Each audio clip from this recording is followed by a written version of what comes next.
චනුදී අංක 3 පේනව නේද හැමෝටම? සමහර වෙලාවට මෙයාට අමතක වෙන්නේ නැති තියෙන තරගකාරීත්වයත් එක්ක සහ ලස්සනට ගීතේ ගායනා කරපු නිසා මගේ වැඩේ ඉවරයි මම යනවා කියලා. එහෙම නෑ. තව තියෙනවා ලොකු වැඩක් චනුදී. මොකක්ද දන්නවද? ඔයාලට පේනවද? අර නිල් පාට සාරියක් ඇඳලා ඉන්නව නැන්ද කෙනෙක්. පේනවද? පේනවද? ඒ තමයි විශාරද දීපිකා ප්‍රියදර්ශනී නැන්දා.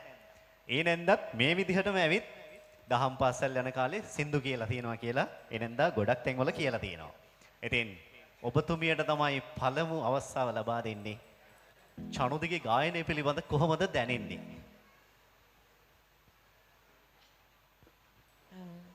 චමුදිදුව මට දැනෙන්නේ පුංචි සමනලියක් වගේ.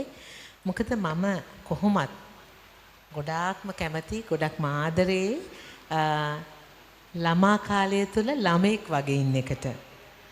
ඒක මං හරිම අගයන දෙයක්. මොකද ඔයා පුංචි දියණියක් බොහොම ලස්සනට හැඩට වාට දැනෙන විදිහට වාට හැකි පමණින් මේ ගීතය ගැයුවා ලස්සනට. මම දෙන කමෙන්ට් එක ඒකයි.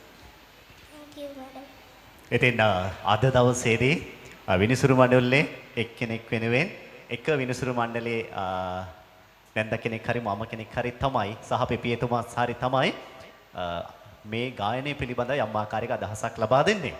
ඉතින් චනුදී මතකද අංකය? කීයද අංකය? 3. අංක 3. දැන් මොකද්ද කරන්න ඕන? චනුදී ඉස්සරහට අරගෙන යන්න ජනප්‍රියම තරුව බවට පත් කරන්න නම් මොකද කරන්න ඕන? වැඩි වැඩියෙන් මනාප දෙන්න ඕන. මේ නැන්දලා මොබලට කියන්නේ ඒක. අංකේ කියලා මට වැඩිපුර මනාප දෙන්න කියන්නේ. එහෙම දුන්නේ නැත්නම් දෙන එකක් නෑ ඡන්දේ. වැරදුනා. මනාපේ. වෝට් එක දෙන එකක් නෑ. හරි.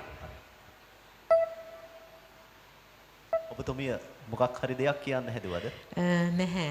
මොකද දැන් මම ඇත්තටම මේ පුංචි වචනයක් කියන්න ඕනේ. මගේ ජීවිත කාලේ මං හිතනවා මේ ඉන්න ප්‍රේක්ෂක හිතවතුන් ආදරණීය අම්මලා තාත්තලා මාව දැනට දැකලා නැහැ මේ ලංකාවේ තියෙන කිසිම රියැලිටි වැඩසටහනක.